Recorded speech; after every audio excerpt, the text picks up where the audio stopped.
Hello friends, வாங்க நம்ம ஆர்த்திக் தாவோட நாவல் ஸ்டோரியை கண்டினியூ பண்ணலாம். போன பார்ட்டில் நம்ம பார்த்திருப்போம், தாவோவும் ஆர்த்திட்டும் ஒரே ஹாஸ்டலில் தான் தங்கியிருக்கிறாங்க. அதுவும் பக்கத்து பக்கத்து ரூமில் தங்கியிருக்கிறாங்க. பட்டு ஒருத்தருக்கு ஒருத்தர் இது வரைக்கும் தெரியாது. தாவோவுக்கு திங்ஸ் எல்லாம் கொண்டாந்து அரேஞ்ச் பண்ணுறது ஹெல்ப் பண்ணது அவனோட ஃப்ரெண்ட்ஸ் தானே. ஸோ நார்த் கேட்பான், எனக்கு நீ ட்ரீட் தரணும், எங்களுக்கு நீ ட்ரீட் வைக்கணும் அப்படின்றதுக்கு தாவோ சொல்லுவான், இந்த டைமில் வெளியில் எங்கேயும் போக முடியாது, நம்ம வேணும்னா ஹாஸ்டலுக்கு கீழேயே ஒரு கெஃபே இருக்குது, அதில் போயிட்டு என்ன சரி ஆர்டர் பண்ணலாம் அப்படின்னு சொல்லி அந்த பிளேஸுக்கு போவாங்களா. நார்த்துக்கும் ஆர்த்திட்டுக்கும் ஆல்ரெடி பழக்கம் இருக்கு இல்லையா, அவங்க ரெண்டு பேரும் கொஞ்சம் க்ளோஸ் மாதிரி. அதாவது நோ நார்த் வந்து ஜோஹானோட பாய் ஃப்ரெண்ட் இல்லையா, இவன் வந்து அடிக்கடி ஜோஹான் கூடவே இருக்கிறதுனால அவங்களுக்குள்ள எப்படின்னா, ரெண்டு பேரும் கிட்டத்தட்ட ஒரே கேரக்டர்ன்றபடியால் அவங்களுக்குள்ள நல்லா சிங்க் ஆகும். அப்பப்போ சண்டையும் வரும். பட் நார்த்துக்கு வந்து ஆர்த்தித் வந்து ஒரு நல்ல படி மாதிரி, கேம் படி. ரெண்டு பேரும் கேம் விளையாடுறதுக்கு வந்து ஒருத்தருக்கு ஒருத்தர் ஹெல்ப் பண்ணி விளையாடுவாங்க. ஸோ இப்போ என்ன ஆகும்னா, இவங்க எல்லாரும் கெஃபேல இருக்கும்போது நார்த்தை க்ராஸ் பண்ணி ஒருத்தங்க போகிற மாதிரி இருக்கும். டேன் ஸ்கின்னா, ஹைட்டாக, அப்படியே பல்கான உடம்போட ஒருத்தங்க போகிற மாதிரி இருக்கும். அதை பார்த்ததும் நார்த் திங்க் பண்ணுவான், இது ஏதோ நம்மளுக்கு தெரிஞ்ச ஒரு உருவம் போகிற மாதிரி இருக்குது, யாருன்னு பார்க்கலாம் அப்படின்னு சொல்லி பின்னாடியே போயிட்டு பார்த்தா அது ஆர்த்திட். ஆர்த்திட் கிட்ட கேட்பான் நார்த்து, நீங்கள் என்ன இங்கே பண்ணுற அப்படின்னு கேட்டதுக்கு ஆர்த்திட் சொல்லுவான், அதை நான் தான் கேட்கணும், நான் 2 இயர்ஸாக இங்கே இருக்கிறேன், இது என்னோடய ஹாஸ்டல், நீ எங்கே இங்கே அப்படின்றதுக்கு நார்த் சொல்லுவான், என்னோடய ஃப்ரெண்ட் இங்கே தான் இருக்கிறான், அவனுக்காகத்தான் நாங்கள் இங்கே வந்தோம் அப்படின்ற மாதிரி ரெண்டு பேரும் பேசிக்கும்போது ஒருத்தருக்கு ஒருத்தர் சொல்லிப்பாங்க, எந்த ரூமில் இருக்கிறீங்க அப்படின்னு. ரூம் நம்பர் எல்லாம் ஷேர் பண்ணும்போது நார்த்துக்கு தெரிய வரும், ஓகே தாவாவோட ரூமு பக்கத்தில் இருக்கிறது ஆர்த்திட் தான் அப்படின்னு சொல்லிட்டு ஆர்த்திட் கிட்டேயும் சொல்லுவான், உன் ரூமு பக்கத்தில் இருக்கிறது தான் என்னோட ஃப்ரெண்டு அப்படின்றதும் ஆர்த்திட் சொல்லுவானா. அந்த ரூம்லையா? அந்த ரூமில் இதுவரைக்கும் யாருமே வந்ததில்லை, இவ்வளோ நாளும் ஃபுல் அந்த ஃப்ளோர் ஃபுல்லாகவே வேறு யாரும் இல்லை, நான் மட்டும் சுதந்திரமாக இருந்தேன், இப்போ யாருடா உன் ஃப்ரெண்ட் அங்கே வர சொன்னது, அதுவும் இல்லாமல் அந்த ரூமில் டெய்லியும் ஒரு மாதிரி சவுண்டு கேட்டுக்கிட்டே இருக்கும், சரி வந்தது தான் வந்துட்டான், இனிமேலாவது அந்த ரூமில் இருந்து எனக்கு டிஸ்டர்பன்ஸ் வர மாதிரி சவுண்டு வராமல் பார்த்துக்க சொல்லு உன் ஃப்ரெண்டை அப்படின்னு சொல்லிட்டு ஆர்த்திக் கிளம்பிடுவானா. நார்த்துக்கு தான் ஒன்றும் புரியாது, என்னது நைட்டில் சவுண்டு வருதுன்னு சொல்கிறான், என்னவா இருக்கும் அப்படின்னு. அதுக்கப்புறமா தாவா கிட்ட சொல்லுவான், உன்னோட ரூமு பக்கத்தில் இருக்கிறது ஆர்த்திட்டு, அதாவது ஜோஹானோட ஃப்ரெண்டு அப்படின்றதும். தாவா வந்து பெருசாக எதுவும் ரியாக்ட் பண்ண மாட்டான், ஓ அப்படியா அப்படின்னு சொல்லிட்டு விட்டுருவான். ஸோ இப்போ வந்து நார்த் சொன்னதுனால ஆர்த்திக்குக்கும் தெரியும் பக்கத்தில் இருக்கிறது நார்த்தோட ஃப்ரெண்டு அப்படின்ட்டு, தாவாவுக்கும் தெரியும் பக்கத்தில் இருக்கிறது ஜோஹானோட ஃப்ரெண்டு அப்படின்னு. அதுக்கப்புறம் தாவா வந்து ரூமில் ரெஸ்ட் ரூம் போயிட்டு வாஷ் பண்ணுறதுக்காக போவானா. அந்த டைமை பார்த்து அங்கே இருக்கிற ஒரு கோஸ்ட், அதாவது ஒரு பேய் வந்து அவன் காதுகிட்டே வந்து காய்ச்சி மூச்சுன்னு சத்தம் போட்டு கத்தும், அதாவது அவனை பயமுறுத்துறதுக்காக பண்ணும். ஆனால் தாவோ பயப்பட மாட்டான் இல்லையா, அவன் அப்படியே பொறுமையாக அவன் சொல்லுவான், நான் வந்து உங்களை யாரையுமே டிஸ்டர்ப் பண்ண மாட்டேன், அதனால் என்னையும் டிஸ்டர்ப் பண்ணாதீங்க அப்படின்ற மாதிரி சொன்னதும் அந்த பேயும் அதை கேட்டுட்டு போயிடும். அதாவது சைலண்ட்டாக இருக்கும், அந்த ரூமுக்குள்ளே தான் அந்த பேய் இருக்கும், ஆனால் அவன் சொன்னதும் அப்படியே சைலண்ட் ஆயிரும். அதுக்கப்புறமா அவன் குளிக்கிறதுக்காக போவானா. ரெஸ்ட் ரூமில் பாத் டியூப்பில் ஒரு பொண்ணு வந்து அழுதுகிட்டே இருப்பாள், அதுவும் ஒரு பேய் தான் இவனுக்கு தெரியுது, பட் இருந்தாலும் அவன் கண்டுக்க மாட்டான். அந்த பொண்ணு வந்து ரொம்ப நேரமாக அழுதுகிட்டே இருப்பாளா. இவனோட அந்த இமேஜினரி ஃப்ரெண்டு, அந்த எம்மான்னு சொல்கிற ஃப்ரெண்டு வந்து இவன் முன்னாடி வந்து இவன் கண்ணுக்கு தெரியும், அவள் பேசுவா, அந்த பொண்ணு தான் இவ்வளோ நேரமாக அழுதுகிட்டு இருக்கா இல்லையா, என்னன்னு கேளு, அவங்கள வந்து எல்லாராலையும் பார்க்க முடியாது, எல்லாராலையும் அவங்களோட அந்த குரலை வந்து கேட்க முடியாது, ஆனால் உனக்கு தான் கேட்குதில்ல, ஸோ அந்த பொண்ணுக்கிட்ட கேளு, என்ன ப்ராப்ளம்ன்ட்டு கேளு அப்படின்றதுக்கு இவன் ஃபஸ்ட்டுக்கு அதெல்லாம் வேணாம் அப்படின்னு தான் சொல்லுவான். பட் எம்மா சொன்னால் இவன் எல்லாம் கேட்பான் இல்லையா, அதனால் சரின்னு சொல்லிட்டு அவன் பாத் டியூப் கிட்ட போயிட்டு, அந்த டைம் அந்த பிளேஸ் வந்து கொஞ்சம் இருட்டாக தான் இருக்கும், இவன் கேட்பான், என்னாச்சு என்ன ப்ராப்ளம் அப்படின்னு சொல்லி கிட்ட போகும்போதே அந்த பொண்ணு வந்து அழுதுகிட்டு இருக்க பொண்ணு அப்படியே அந்த அழுகையை அடக்கும், ஆனால் அந்த சவுண்டு வந்து கொஞ்சம் கொஞ்சமாக வரும். இவன் கேட்பான், நீ நேக்கட்டாக இருக்கிறியா அப்படின்ட்டு, அதாவது ட்ரெஸ் இல்லாமல் இருக்கிறியான்னு கேட்பானா. அந்த பொண்ணும் ஆமான்ற மாதிரி சொன்னதும், நானும் ட்ரெஸ் இல்லாமல் தான் இருக்கிறேன், இது தப்பாச்சே, ஒரு பொண்ணும் பையனும் வந்து ட்ரெஸ் இல்லாமல் ஒருத்தருக்கு ஒருத்தர் பார்த்துக்க கூடாது, இருக்கக்கூடாது, கொஞ்சம் இரு அப்படின்ட்டு உடனே போயிட்டு டவல் எடுத்துகிட்டு வந்து அவன் இடுப்பில் இடுப்புல கட்டிட்டு அதுக்கப்புறமா அந்த பாத் டியூப்ப பார்த்த மாதிரி இல்லாம மத்த பக்கம் திரும்பி இருந்து அவன் கேட்பான், "இப்போ சொல்லு. உனக்கு என்ன ப்ராப்ளம்? நீ எப்படி இறந்த? எதனால அழுதுகிட்டே இருக்கிற? என்னாச்சு?" அப்படின்னு கேட்டா, அந்த பொண்ணு ஓண்டு அழ ஆரம்பிச்சுரும். இவனால அத கேட்கவே முடியாது. ரொம்ப நேரமா கேட்டு பார்ப்பான். பதில் எதுவும் இல்லாம அழுதுகிட்டே இருந்ததும், "இது சரி வராது" அப்படின்னு அவன் எந்திரிச்சு போயிருவான். அதுக்கப்புறமா அவன் வந்து எப்படின்னா, தாவோ வந்து சயின்ஸ் தான் படிக்கிறான். பட் இருந்தாலும் பார்ட் டைமா அவன் வந்து ஒரு ஜாப் பண்ணுவான். அதாவது அவனுக்கு ட்ராவிங் ரொம்ப பிடிக்கும். ஓவியம் வரையிறது ரொம்ப பிடிக்கும். ஸோ அவனுக்குன்னு நிறைய கிளையண்ட்ஸ் இருப்பாங்க. ஒவ்வொருத்தவங்க வந்து ஒவ்வொரு அவனுக்கு ஒர்க்கு குடுப்பாங்க. "எனக்கு இத பண்ணி குடு, இத வரைஞ்சு குடு" அப்படின்னு. அவன் அத பண்ணி குடுத்தா அவனுக்கு வந்து காசு கிடைக்கும். ஸோ அத அவன் பார்ட் டைம் ஜாப் மாரி பண்ணிக்கிட்டு இருப்பான். நைட் டைம்ல இவனுக்கு சும்மாவே வந்து ஒழுங்கா தூக்கம் வராது. இவனோட பாடி வந்து ரொம்ப வீக்கா இருக்கும். போதாக்குறைக்கு அவனோட ரூம்ல வேற இவ்வளோ டிஸ்டர்பன்ஸ் இருக்கு இல்லையா? அதனால அவன் ரொம்ப லேட் நைட் ஆயிரும். டேபிள்ல உட்காந்து வரைஞ்சிக்கிட்டு இருப்பானா, மறுபடி அங்க ஒரு இன்னொரு பேய் இருக்கும். அது வந்து அதே யுனிவர்சிட்டியில படிச்சுட்டு இருந்த ஒரு சீனியர் தான். அவன் வந்து இவனோட கால பிடிக்கிறது, காதுகிட்ட வந்து கத்துறது, இந்த மாரியெல்லாம் பண்ணிட்டு இருந்ததும், இவனால ஒரு பாயிண்ட்டுக்கு மேல எதுவுமே வந்து பண்ண முடியல. அதனால அவன் சத்தமா கத்தி விடுவான். "என்ன வந்து டிஸ்டர்ப் பண்ணாத" அப்படின்னு சொன்னதும், அந்த பேய் போயிட்டு சுவர்ல போய் அப்படியே கீறி நகத்தாலலாம் கீறி அது வந்து வெளியில பார்க்குறவங்களுக்கு தெரியாது. பட் தாவாவோட கண்ணுக்கு தெரியும் இல்லையா? அவனோட கையில இருந்தெல்லாம் அப்படியே பிளட் வார மாரி, ரத்தம் வார மாரி ரொம்ப கொடூரமா அந்த பேய் இருக்கும். அதுக்கப்புறமா அந்த பேய் போயிட்டு அந்த பெட்லயே உட்காந்துக்கும்.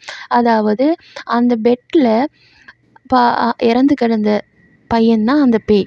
அவன் வந்து என்னதான் தாவோ வந்து என்ன டிஸ்டர்ப் பண்ணாத அப்படின்னு சொன்னாலும், அந்த பேய் போயிட்டு அந்த சுவர்ல அப்படியே நகத்தால வலிச்சுக்கிட்டு அந்த மாரிலாம் பண்றது வந்து இவனுக்கு சவுண்டு கேட்டுக்கிட்டு தான் இருக்கும். திடீர்னு வந்து அவனோட கதவ தட்டுற சத்தமும் கேட்கும். "இது என்னது? இது வேற பேயா? இது புதுசா மறுபடியும் டிஸ்டர்ப் பண்ண வந்துடுச்சா?" அப்படின்ட்டு கண்டுக்காம இருப்பானா, ரொம்ப அக்ரெசிவா அந்த கதவ தட்டுற சவுண்ட் வந்து ரொம்ப அதிகமாவே கேட்டுட்டு இருக்குமா. வேற வழி இல்லாம இவன் எந்திரிச்சு போய் அந்த பீக் ஹோலால பார்ப்பான். பார்த்தா அங்காள பக்கம் ஒருத்தங்க இருப்பாங்க. அதுவும் இவன் பேய்ன்னு தான் நெனச்சுப்பான். கதவ தொறந்து, "நீ எப்படி செத்த? உனக்கு இப்ப என்ன ப்ராப்ளம்?" அப்படின்ற மாரி கேட்பானா, அவன் பேசாம உள்ள வந்துட்டு, "என்னது பேயா? நான் ஒண்ணும் பேய் கிடையாது. நான் தான் பக்கத்து ரூம்ல இருக்கிறேன்" அப்படின்னு சொல்லுவான். வந்தது ஆர்த்திட். ஆர்த்திட் வந்து என்ன சொல்லுவான்னா, "உன் ரூம்ல எதுக்கு இவ்வளோ சவுண்டு கேட்குது? இந்த சேர் எல்லாம் இழுக்காம, டேபிள் எல்லாம் இழுக்காம உன்னால இருக்க முடியாதா? தயவு செஞ்சு சத்தம் போடாத. என்னால தூங்க முடியாது. உன் ரூம்ல இருந்து சவுண்டு வந்துக்கிட்டே இருக்குது. என்னால சரியா தூங்கவே முடியல." அப்படின்ன மாரி சொல்லிட்டு ஆர்த்திட் போயிருவானா. தாவோ பார்ப்பான். இந்த ரூம்ல யாரு சேர் இழுத்தா? யாரு டேபிள் இழுத்தா? இவனுக்கு என்ன சவுண்டு கேட்டிருக்கும்? எதனால என்ன வந்து திட்டிட்டு போறான்? அப்படின்ற மாரி இவன் திங்க் பண்ணிட்டு, அதுக்கப்புறமா அவனோட கையில அந்த பிரேஸ்லெட் இருக்கும் இல்லையா? அத கழட்டினா அவனால இன்னும் அதிகமா எல்லாத்தையும் பார்க்க முடியும், உணர முடியும் இல்லையா? ஸோ உடனே வந்து அந்த பிரேஸ்லெட்ட கழட்டிட்டு பார்க்குறான். பார்த்தா நிஜமாலுமே அந்த ரூமுக்குள்ள இன்னொரு பேய் இருக்கும். அது ஒரு பொண்ணும். அவ வந்து அங்கே ஒரு ஒரு சேர இழுத்துட்டு போய் அப்படியே பால்கனியில வச்சு, அது மேலே ஏறி கயிறு போட்டு அவ இறக்குற மாதிரி, அதாவது அவளோட உயிரை அவளே எடுத்துக்கிற மாதிரி தான் அது நடக்குது. அவன் வந்து இத பார்க்குறான். ஸோ இந்த பொண்ணும், அதாவது அந்த பேய் வந்து சேர இழுக்கிற சவுண்டு தான் அவனுக்கு கேட்டிருக்கு போல அப்படின்ட்டு அவன் பார்க்குறானா, இந்த பொண்ணு மறுபடியும் இழுத்துட்டு போகுது. மறுபடியும் அதே தப்ப பண்ணுது. மறுபடியும் ரிப்பீட்டும் அதை இழுத்துட்டு போகுது. இத பார்த்ததும் அவனுக்கு வந்து அவனோட பாட்டி சொன்ன ஒரு விஷயம் ஞாபகத்துக்கு வரும். என்னன்னா, எப்படி இறந்தாலும் பரவால்ல. பட் இப்படி தன்ன தானே இது பண்ணிட்டு இறக்குறவங்க, அவங்களோட ஆவி வந்து அதிலேயே ஸ்டக் ஆகி போய் நிக்கும். அதனால அவங்க ரிப்பீட் அதையே பண்ணிட்டு இருப்பாங்க. மறுபடியும் ரிப்பீட் அதையே பண்ணிட்டு இருப்பாங்க அப்படின்ட்டு. அத பார்த்துட்டு இவன் நினைச்சுப்பான். இந்த பொண்ணு வந்து அதுக்குள்ளேயே ஸ்டக் ஆயிட்டு இருக்கிறா. அதனால தான் திருப்ப திருப்ப அதே தப்ப பண்ணுறா அப்படின்ட்டு. இப்ப இந்த சவுண்டு வரக்கூடாது இல்லையா? அதுக்காக என்ன பண்ணலான்னு யோசிச்சவன், அவனுக்குன்னு ஒரே ஒரு சேர் தான் அவன் எடுத்துட்டு போயிருப்பான் அந்த ரூமுக்கு. அந்த சேர கரெக்ட்டா அந்த பொண்ணுக்கு எசவா அவளுக்கு ஏத்த மாதிரி அந்த இடத்துல, அதாவது அந்த பால்கனில அவன் வச்சு விடுவான். அப்போ வந்து இனிமே வந்து அந்த பொண்ணு அ வேற ஒரு சேர வந்து இழுத்துட்டு தேவையில்ல இல்லையா? சவுண்டு கேட்காது இல்லையா? ஸோ அப்படி வச்சதும் சவுண்டு நின்றும். ஆர்த்திக் பார்ப்பான். நம்ம போய் திட்டினதும் அந்த பையன் நல்லபடியா சத்தம் இல்லாம இருக்கிறான். அப்படின்ற மாரி ஆர்த்திக் நெனச்சுப்பான். இதில இன்னொரு ட்விஸ்ட் என்னன்னா, தாவாவோட ரூம்ல ஒரு பையன் அந்த பெட்லயே இறந்திருப்பான் இல்லையா? அவன கொன்னது அவனோட கேர்ள் ஃப்ரெண்டு அப்படின்னு சொல்லி, அவனோட கேர்ள் ஃப்ரெண்ட தூக்கி ஜெயில்ல போட்டிருப்பாங்க. அப்படிதான் அந்த கேஸ முடிச்சிருப்பாங்க. ஆனா, அந்த ஜெயில்ல இருக்கிற பொண்ணும், ஆர்த்தித்தோட ஃப்ரெண்டு, அந்த இறந்த பையனும் இப்போ ஆவியா வந்து தாவாவோட ரூம்ல இருக்கிற அந்த பையனும் ஆர்த்தித்தோட ஃப்ரெண்டு. ஸோ, ஆர்த்தித்தோட கனவுல சில நேரங்கள்ல அந்த பையன் வந்து கனவுல வந்து தென்படுவான். அப்படி வரும்போது அவன் என்ன கேட்பான்னா, எனக்கு வந்து அ அ கிரீன் டீ வாங்கி குடு, பபிள் டீ வாங்கி குடு, போபோ டீ வாங்கி குடு அப்படின்ற மாரி சாப்பாடு விஷயமா மட்டும் தான் ஆர்த்திக் கிட்ட அவன் வந்து கனவுல பேசுவான். ஆர்த்திக் வந்து என்ன நெனச்சுப்பான் அப்படின்னா, இது வெறும் கற்பனை, கனவோ அப்படின்ற மாரி நெனச்சுப்பான். ஆனா நிஜமாலுமே அவனோட ஆவி வந்து இன்னுமே வந்து தாவோட ரூம்ல இருக்கு அப்படின்றத அ ஆர்த்திக்கு தெரியாது. அதே மாரி அந்த இறந்து போனவனோட கேர்ள் ஃப்ரெண்டு, அதுவும் ஆர்த்தித்தோட ஃப்ரெண்டு தானே! அவள வந்து ஜெயில்ல புடிச்சு வச்சிருப்பாங்க. இவன் போயிட்டு பேசுவான் அந்த பொண்ணு கூட. பேசும்போது அந்த பொண்ணு சொல்லுவா, "சத்தியமா நான் இத பண்ணல. இது யாரு பண்ணினா அப்படின்றத தெரிஞ்சுக்கணும் அப்படின்னா, அந்த இறந்து போனவன் பேர சொல்லி அவனே சொன்னா மட்டும் தான் முடியும்." அப்படின்ற மாரி அந்த பொண்ணு சொல்லுவாளாம்.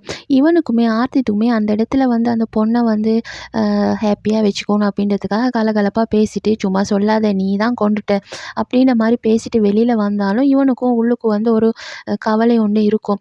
ஒரு ஃப்ரெண்டு இறந்துட்டான், இன்னொரு ஃப்ரெண்டு ஜெயில்ல இருக்கா அப்படின்னு கவலை ஒண்ணு இருக்கும். ஸோ இப்படித்தான் வந்து இவங்க 2 பேரோட ஹாஸ்டல் ரூமோட லைஃபும். ஆர்த்திக் வந்து எப்படி சரி அவனோட ஃப்ரெண்ட அந்த பொண்ண ஜெயில்லேருந்து வெளிய எடுக்கணும் அப்படின்றதுக்காக ட்ரை பண்ணிக்கிட்டு இருப்பானா, கொஞ்ச நாளைக்கு அப்புறம் நோர்த் மூலமா ஆர்த்திக்கு தெரிய வரும். தாவுக்கு வந்து கண்ணுக்கு பேய்ங்கலாம் தெரியும். அவனால ஸ்பிரிட்ஸ் கிட்ட பேச முடியும். ஆவிங்க கூட பேச முடியும் அப்படின்றது தெரிய வந்ததும், இவன் வந்து அத நம்ப மாட்டான். பட் இருந்தாலும் நோர்த் வந்து சொல்லுவா, "நீ எதுக்கும் உனக்கு ஒரு ஹெல்ப் வேணும் அப்படின்னா தாவோ கிட்ட கேட்டு பாரு" அப்படின்னு சொன்னதும், இந்த ஃபர்ஸ்ட்டுக்கு வந்து ஆர்த்திக் தாவோவ செக் பண்றதுக்காக சும்மா அ ஒரு டெஸ்ட் மாரி தான் சொல்லுவான். "உனக்கு நிஜமாலுமே ஆவிங்களெல்லாம் பார்க்க முடியுமா? உன் கண்ணுக்கு பேய் தெரியுமா? அதுங்க கூட பேச முடியுமா? இத நான் நம்பணுமா?" அந்த மாரி பேசும்போது, இவங்க ஒரு மாரி கோவம் வரும் தாவோக்கும். "நான் கேட்டேனா? நீ நம்புன்னு நான் உன்கிட்ட கேட்டேனா? இல்ல நான் இதெல்லாம் பண்றேன் அப்படின்ட்டு ஏதாச்சும் உன்கிட்ட சொன்னேனா? உனக்கு என்னடா பிரச்சனை?" அப்படின்ற மாரி 2 பேருக்கும் ஸ்டார்ட்டிங்கில கொஞ்சம் முட்டிக்கும். அதுக்கப்புறமா வந்து அவன் சொல்லுவான், ஆர்த்திக் சொல்லுவான், "உன்னால முடிஞ்சா இந்த ரூம்ல என்னோட ஃப்ரெண்டு இந்த பெட்ல தான் இறந்து போனான். அவன்கிட்ட பேச முடியுமா இருந்தா பேசி அந்த நைட்டு வந்து அவன் இறக்கும்போது வேற யார் இருந்தாங்க அப்படின்றத கேட்டு சொல்லு. அது மட்டும் போதும் எனக்கு. அதுக்கப்புறமா நான் நம்பிக்கிறேன்." அப்படின்ற மாரி ஆர்த்திக் சொல்லிட்டு போயிருவான். பட் ஆர்த்திட் வந்து இது எல்லாத்தையுமே தாவோவே கண்டுபிடிச்சு சொல்லுங்காட்டிலும், அந்த ஸ்பிரிட் கிட்ட கேட்டு பேசி சொல்லுங்காட்டிலும் வெயிட் பண்ணாம, அத அவன் நம்பவும் இல்லை இல்லையா?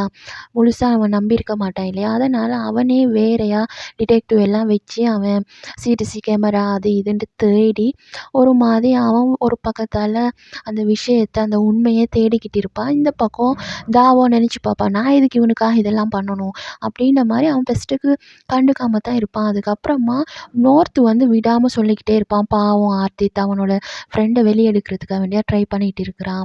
அவனோட ஃப்ரெண்ட் ஒரு பொண்ணு. அவ வந்து ஜெயில்ல இருக்கிறா. பட் அவ இத பண்ணலன்னு நம்புறாங்க. ஸோ நீ வந்து உன்னால முடிஞ்சா ப்ளீஸ் ஹெல்ப் பண்ணு அப்படின்னு நோர்த் கேட்டதுக்காக வேற வழி இல்லாம தாவோ வந்து அந்த பேய் கூட பேசுவான். பேசும்போது அந்த பேய் என்னடான்னா, அதுக்கு நம்ம செத்து போயிட்டோம்னு கூட ஒரு கணக்கு கூட இல்லாம, அதுக்கு வந்து போபோ டீ வேணும், எனக்கு பபிள் டீ வேணும் அந்த மாரி தான் சொல்லிக்கிட்டு இருக்கும். அதுக்கப்புறமா தாவோ சொல்லி ஒரு மாரி பேசி கேட்கும்போது, ஷார்ட் ஹேர் வச்ச பிளாக் கலர் டீ ஷர்ட் போட்ட ஒரு பொண்ணு வந்தா அப்படின்ற மாதிரி அந்த பேய் வந்து ஹிண்ட் குடுக்கும். உடனே இத போயிட்டு ஆர்த்தித் கிட்ட சொல்லுவானா, ஆர்த்தித்தும் இதே விஷயத்த கண்டுபிடிச்சிருப்பான். ஸோ இதுக்கப்புறமா தான் ஆர்த்தித் வந்து கொஞ்சம் கொஞ்சமா தாவோவ நம்ப ஆரம்பிப்பான். அதாவது தாவோவால அவிங்கள பார்க்க முடியும். அதுங்க கூட பேச முடியும் அப்படின்றத அவன் இதுக்கப்புறமா தான் கொஞ்சம் கொஞ்சமா நம்ப ஆரம்பிப்பானா, அதுக்கப்புறம் அவனே போயிட்டு அந்த விஷயத்தெல்லாம் சால்வ் பண்ணி, அது ஒரு பெரிய டீட்டெயிலா போட்டிருப்பாங்க. அதாவது அவன் அந்த கேஸ எப்படி சால்வ் பண்றான் அப்படின்றத, எப்படியோ ஒரு வழியா அவனோட ஃப்ரெண்ட அவன் வெளிய எடுத்துருவான். சரி எல்லாம் முடிஞ்சிருச்சு. இனிமே ஆர்த்தித்தோட தொல்லை இருக்காது அப்படின்ற மாரி தாவோ நினைச்சிட்டு இருக்கும்போது தான் ஆர்த்தித்தோட மெயின் ப்ராப்ளம் அவன் சின்ன வயசா இருக்கும்போது அவனோட அம்மா இறந்திருப்பாங்க. பட் அவனால அத நம்ப முடியாம அவன் இன்னைக்கு வரைக்கும் கஷ்டப்பட்டுட்டு இருப்பான் இல்லையா? ஸோ அத பத்தி அவன் யோசிச்சுக்கிட்டு ஒரு மாரி வொரி பண்ணிக்கிட்டு இருக்கும்போது, வெளியில செம்மையா மழை பெய்யும். ஆர்த்திட்டுக்கும் நைட்ல சரியா தூக்கம் வராது. ஸோ இவன் என்ன பண்ணுவான்னா, அப்படியே ஒரு சிகரெட் எடுத்துக்கிட்டு பெல்கனியில போய் நின்னுக்கிட்டு பார்த்துட்டு இருப்பானா, அந்த மலைய ரசிச்சு பார்த்துக்கிட்டு இருப்பான். ஆனா மழையில நனையாம தான் இருப்பான்.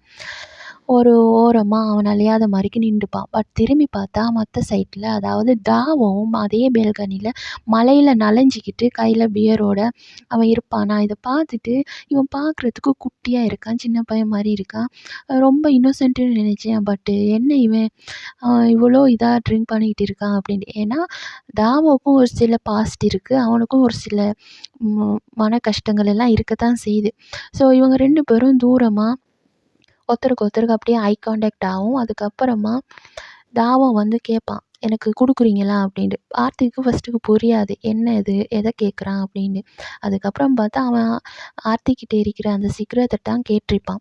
உடனே ஆர்த்திட்டும் சரி ஓகே அப்படின்ட்டு 2 பேரும் ஷேர் பண்ணிப்பாங்க. அதாவது ஆர்த்திகிட்ட இருக்கிற சிகரெட்ட வந்து தாவுக்கு குடுப்பான். தாவுகிட்ட இருக்கிற பியர வந்து ஆர்த்திக்கு குடுப்பான். ஸோ அப்படி 2 பேரும் எக்ஸ்சேஞ்ச் பண்ணிட்டு அதுக்கப்புறமா உடனே தாவவும் கொஞ்ச நேரம் கழிச்சு 2 பேரும் எதுவும் பேசிக்க மாட்டாங்க. பட் கொஞ்ச நேரம் அப்படியே பெல்கனியில இருந்து ஒருத்தருக்கு ஒருத்தர் பார்த்துக்கிட்டு நிப்பாங்க. அதுக்கப்புறமா தாவம் உள்ள போயிருவான். ஆர்த்தித்தும் உள்ள போயிருவான். ஆர்த்தித்துக்கு வந்து இப்போ தாவம் மேல ரொம்ப அந்த பேடான தப்பான அபிப்பிராயம் எல்லாம் இல்ல. ஏன்னா ஸ்டார்ட்டிங்ல அவன் வந்து என்ன நெனச்சிருப்பான்னா, தாவ வந்து சும்மா அ ஒரு பொய்யான ஒரு பெர்சன், பொய் சொல்றான் அப்படின்ற மாரி நெனச்சுப்பான். பட் அதுக்கப்புறமா அவனோட ஃப்ரெண்ட் விஷயத்துல ஹெல்ப் பண்ணதுனால, அந்த விஷயம் வந்து அப்படியே மாறிரும். பட் இதில ட்விஸ்ட் என்னன்னா, கொஞ்ச நாள் கழிச்சு தாவாவோட இமேஜினரி ஃப்ரெண்டு பேரு எம்மா தானே. எம்மா வந்து அடிக்கடி அவன் கண்ணு முன்னாடி வந்ததும் இவன் பேசுவான். பட் மத்தவங்க யார் கண்ணுக்கும் தெரியாது இல்லையா? ஸோ இவன் வந்து எம்மா, எம்மா அப்படின்னு சொல்லி பேசுறத இவன் வந்து கேட்டுருவான் ஆர்த்திட். ஆர்த்தித்தோட ப்ராப்ளம் என்ன? அவனோட அம்மா இறந்தப்போ அத அவன் மூவ் ஆன் ஆகாம இருக்கிறான் இல்லையா? அவனோட அம்மாவோட பேரும் எம்மா தான். ஸோ இதனால இவன் என்ன நெனச்சுக்கிறான்னா, ஒரு வேள எங்க அம்மாவோட ஆவி தான் இதில சுத்துதோ! அவங்கள பார்த்து தான் இவன் பேசுறானோ! எம்மான்னு சொல்லி பேசினானே! அப்போ அது என் அம்மாவா தான் இருக்குமோ! அப்டின்ட்டு அவன் வந்து மாம்டு தான் சொல்லுவான். என்னோட மாமோட பேரு, மம்மியோட பேரு எம்மா. ஸோ ஒரு வேள இவன் அதத்தான் பார்க்கணும் அப்டின்னு சொல்லிட்டு தாவா கிட்ட போய் கேட்பான். "யார் அது எம்மா?" அப்டின்னு கேட்டதுக்கு, தாவா ஒரு மாரி ஷாக் ஆயிருவான். இவன் எதுக்கு இப்ப எம்மாவ கேட்குறான் அப்டின்னு. ஏன்னா இந்த வயசுலயும் இமேஜினரி ஃப்ரெண்ட் ஒண்ணு இருக்கு அப்படின்னு தெரிஞ்சா, அது வந்து சைக்காலஜிக்கலி இது சரி ப்ராப்ளமா இருக்கும் அப்படின்றத அவனுக்கே அது தெரியுது. அதாவது தாவுக்கே அது தெரியுது. இப்ப அத சொன்னா, எல்லாரும் என்ன பைத்தியம்னு நெனைப்பாங்களோ அப்படின்றதுக்காக வேண்டியா சொல்லாம இருப்பான். ஆர்த்திக் விடுற மாதிரி இல்ல. ஏன்னா ஆர்த்தித்துக்கு தெரியாது இவன் பேசுறது அவனோட இமேஜினரி ஃப்ரெண்டு கிட்ட தான் அப்படின்னு. ஆர்த்திக் என்ன நெனச்சுட்டு இருக்கிறான்னா, அவனோட அம்மாவோட ஆவி கிட்ட தான் இவன் பேசுறான் அப்படின்ட்டு அவன் கேட்டதும், அதுக்கப்புறம் வேற வழி இல்லாம தாவோ வந்து ரொம்ப நேரமா ட்ரை பண்ணி பார்த்தும் அவன் விடாம தொல்ல பண்ணிட்டே இருக்கிறதுனால சொல்லுவான். "இல்ல உங்க அம்மாவெல்லாம் எனக்கு தெரியாது. எம்மான்னு சொல்றது வந்து என்னோட இமேஜினரி ஃப்ரெண்டு." அப்படின்னு சொன்னதும் ஆர்த்திக் வந்து ஒரு மாரி ஷாக் ஆவான். "என்னது இமேஜினரி ஃப்ரெண்டா?" அப்படின்னு டீட்டெயில் எல்லாம் கேட்டு தெரிஞ்சதுக்கப்புறம் ஆர்த்திக்குமே கொஞ்சம் வொரி மாரி வரும். கொஞ்சம் கவலையா இருக்கும். என்ன இவன் வந்து திடீர்னு இமேஜினரி ஃப்ரெண்டுட்டலாம் சொல்றான். இந்த ஏஜ்லயும் அவனுக்கு ஒரு இமேஜினரி ஃப்ரெண்ட் இருக்கு அப்படின்னா, இது வந்து வேற எங்க சரி போய் முடிஞ்சிருமோ தெரியாது அப்படின்ட்டு நோர்த்து கிட்ட போய் சொல்லுவான். அவனோட ஃப்ரெண்டுக்கு என்ன சரி சைக்காலஜிக்கலி ப்ராப்ளம் இருக்குதோ தெரியல. அப்படி என்ன சரி இருந்தா அவன உடனே வந்து ஒரு சைக்காட்ரிஸ்ட் கிட்ட கூட்டு போறது தான் நல்லது. நான் ஒரு டாக்டரா இத சொல்றேன். அப்படின்றது நோர்த்துக்கு ஃபர்ஸ்ட்டுக்கு புரியாது. அதுக்கப்புறமா ஆர்த்திக் வந்து சொல்லுவான். உன்னோட ஃப்ரெண்டுக்கு இமேஜினரி ஃப்ரெண்டுன்னுலாம் வச்சுட்டு இருக்கிறான். இது தப்பாச்சு. நீ போய் பேசு அவன்கிட்ட அப்படின்னதும், அத பேசுறதுக்காக வேண்டியாவே நெறைய ஃபுட்டெல்லாம் வாங்கிட்டு நோர்த்தும் தாவாவோட பிளேஸுக்கு போவான். தாவுக்கும் வந்து ஒரு மாரி கன்ஃப்யூஸா இருக்கும். எதுக்கு சம்மந்தமே இல்லாம இப்போ இந்த டைம்ல நம்ம ரூமுக்கு வந்திருக்கிறான் இவன் அப்படின்னு. அதுக்கப்புறமா பேசும்போது தான் அவனுக்கு புரியும். பட்டு நோர்த்துக்கு வந்து சரியான பயம் இல்லையா? நோர்த் வந்து ஒரு பயந்தாங்கோலி. அவன் என்ன நெனச்சுக்கிறான்னா, ஒரு வேள அந்த ரூம்ல ஆவி தான் இருக்குதோ! இவன் ஆவி கூட தான் பேசுறானோ! அப்டின்ற மாரியெல்லாம் பேசும்போது, அந்த பிளேஸில எம்மா நிஜமாலுமே தாவோட கண்ணுக்கு தெரியவா. ஸோ இவன் என்ன பண்ணுவான், தாவா என்ன பண்ணுவான்னா, நம்ம 2 பேரும் வெளியில எங்க சரி போய் பேசலாம் அப்படின்ட்டு வேற பிளேஸுக்கு கூட்டு போயிட்டு, அவன் சொல்லுவான், "என்ன நீ பைத்தியம்னு நெனச்சிருவியா? எனக்கு என்ன சரி ப்ராப்ளம் இருக்குன்னு நெனைப்பியா? நிஜமாலுமே எனக்கு வந்து இமேஜினரி ஃப்ரெண்ட் ஒண்டி இருக்கு. அவ பேரு எம்மா. அவ ரொம்ப நல்ல ஃப்ரெண்டு. ரொம்ப ஸ்வீட்டான ஃப்ரெண்டு. நீ வேற என்ன பத்தி தப்பா எல்லாம் ஒண்ணும் நெனச்சுக்க மாட்டல்ல." அந்த மாரி பேசும்போது முன்னாடி ஆர்த்திட்டும் இத பத்தி நோர்த்து கிட்ட சொல்லியிருப்பான் இல்லையா? அதனால நோர்த்து வந்து சொல்றான், "இல்ல, இல்ல. நான் வந்து உன்ன தப்பா எல்லாம் எதுவும் எடுத்துக்கல. நான் வந்து கொஞ்சம் வொரி பண்ணேன் அவ்வளோதான். வேற எதுவும் இல்ல. உன்னோட ஃப்ரெண்ட் எப்படிப்பட்ட ஃப்ரெண்டு?" அப்படின்றதுக்கு இவன் சொல்லுவான், "ரொம்ப நல்ல ஃப்ரெண்டு. எல்லார பத்தியும் நல்ல விதமா திங்க் பண்ற ஒருத்தி தான் எம்மா. அவ தப்பா இதுவரைக்கும் என்கிட்ட எதையுமே பண்ண சொன்னதே இல்ல." அப்படின்றதும் நோர்த்து திருப்ப திருப்ப கேட்பான், "அவ உன்ன வேற என்ன சரி தப்பான விஷயங்கள் எதுவும் சரி பண்ண சொல்லியிருக்காளா இதுக்கு முதல்?" அப்படின்றதுக்கு தாவோ சொல்லுவான், "இல்ல இதுவரைக்கும் என்கிட்ட எம்மா வந்து யார பத்தியுமே தப்பா ஒரு வார்த்தை கூட பேசினதே கிடையாது. அவ ரொம்ப நல்ல பொண்ணு." அப்படின்னு சொன்னதும் நோர்த்தும் வந்து அதுக்கு மேல எதுவும் கேட்க மாட்டான். சரி ஓகே. அது உன் இஷ்டம். இத இப்படியே போனா ப்ராப்ளம் ஆயிருமோ தெரியாது. அப்படி என்ன சரி உனக்கு ப்ராப்ளம் ஆகுது அப்படின்னா, கண்டிப்பா நீ எங்ககிட்ட சொல்லணும். சரியா? இப்ப நான் உன்கிட்ட எம்மாவ பத்தி கேட்குறேன்ல, எம்மா இங்க இருக்காளா? அப்படின்னதும் தாவோட கண்ணுக்கு எம்மா தெரியவா. இருந்தாலும் சொல்ல தயங்குவானா? நோர்த்துக்கு புரிஞ்சிரும். அப்போ இந்த பிளேஸ்ல இப்போ உன் கண்ணுக்கு எம்மா தெரியிறா. அப்போ எம்மா வந்து கோவமா இருக்காளா? நான் அவள பத்தி பேசுறேன் அப்படின்றதுக்கு, இவனோட கண்ணுக்கு எம்மா தெரியவா இல்லையா? எம்மா சொல்லுவா, "இல்ல நான் கோவப்படல. அவன்கிட்ட சொல்லு. உன்னோட ஃப்ரெண்டு கிட்ட சொல்லு. நான் எப்பவுமே வந்து அவன் உன்ன சுத்தி இருக்கிறவங்கள காயப்படுத்துற மாரி எதுவும் உன்ன பண்ண சொல்ல மாட்டேன்னு சொல்லு" அப்படின்னு. ஸோ அத வந்து தாவோ சொல்லுவான். "நல்ல வேளை. இல்லன்னா நானும் நெனச்சேன் கத்திய குடுத்து, "இந்தா போய் உன் ஃப்ரெண்டு குத்து அப்படின்னா, நீ என்ன குத்தி கொன்றுவியோ அப்படின்னு நெனச்சேன்டா" அப்படின்றதுக்கு தாவா சொல்லுவான், "இல்ல எம்மா வந்து ஒரு நாளும் அப்படி சொல்ல மாட்டா. அப்படியெல்லாம் இதுவரைக்கும் சொன்னதில்ல" அப்படின்னதும், அதுக்கப்புறமா தான் இவனுக்கு நோர்த்துக்கு மூச்சே வரும். சரி ஓகே. ஏதாச்சும் பண்ணிக்கோ. Take care. கவனமா பத்திரமா இரு. அ இப்படி ஒண்ணு இருக்குன்றத நான் இதுக்கப்புறம் யார்ட்டயும் சொல்ல மாட்டேன். யார்ட்டயும் இத பத்தி நான் பேச மாட்டேன்.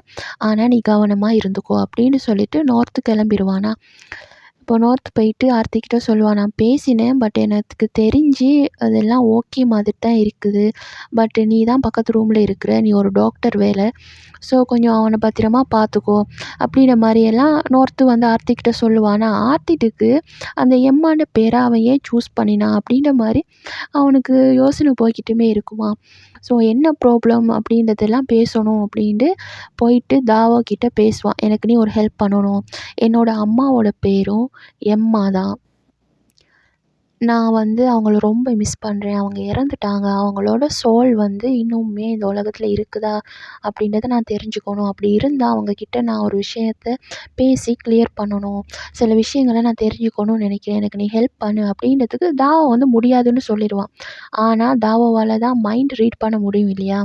ஸோ அவன் வந்து ஆர்த்தித்தோட மைண்ட ரீட் பண்ணியிருப்பான் போல. அவனுக்கு புரியுது. ஆர்த்திக் வந்து ரொம்ப உடைஞ்சு போய் இருக்கிறான். உள்ளால வந்து வெளியில யார்கிட்டயும் காட்டாட்டியும் ரொம்ப நொந்து போய் இருக்கிறான் அப்படின்றத புரிஞ்சுக்கிட்டு, அவனோட மனசு வந்து கொஞ்சம் கொஞ்சமா மாறும். ஆனா அவன் ஃபுல்லாவே வந்து அவனோட மனசு மாறி ஆர்த்திக்கு ஹெல்ப் பண்ணுவானா, மாட்டானா அப்படின்றதெல்லாம் நம்ம இதுக்கப்புறம் வர பார்ட்ல பார்க்கலாம். இந்த இடத்துல நம்ம கிளியரா விளங்கிக்க வேண்டிய விஷயம் என்னன்னா, தாவுக்கு என்னதான் வந்து அவன் ரொம்ப போல்டான பெர்சனா இருந்தாலும், அவனோட சைல்ட்ஹுட்லயும் ப்ராப்ளம் இருக்குது. அதே மாரி அவனுக்கு ஒரு எக்ஸும் இருக்கிறான். அந்த எக்ஸோட கதை வந்து அதுக்கப்புறமா வரும். அதே மாரி அவனுக்கு இப்போ ஒரு இமேஜினரி ஃப்ரெண்ட் இருக்கா இல்லையா? இதுவுமே வந்து ஒரு நல்ல விஷயம் கிடையாது. அதனால ஆர்த்திட் வந்து அவன் மேல கொஞ்சம் அக்கறை படுற மாரி தான் தெரியுது. ஸோ ஆர்த்தித்தும் தாவுவும் சேர்ந்து ஆர்த்தித்தோட அம்மாவோட சோல கண்டுபிடிப்பாங்களா? அவன் கேட்கணும்னு நினைக்கிற விஷயத்த கேட்டு கிளியர் பண்ணுவானா? இல்லையா? அப்படின்றதெல்லாம் நம்ம அடுத்தடுத்த பார்ட்ல பார்க்கலாம் மக்களே. அதுவரைக்கும் வெயிட் பண்ணுங்க. பாய்.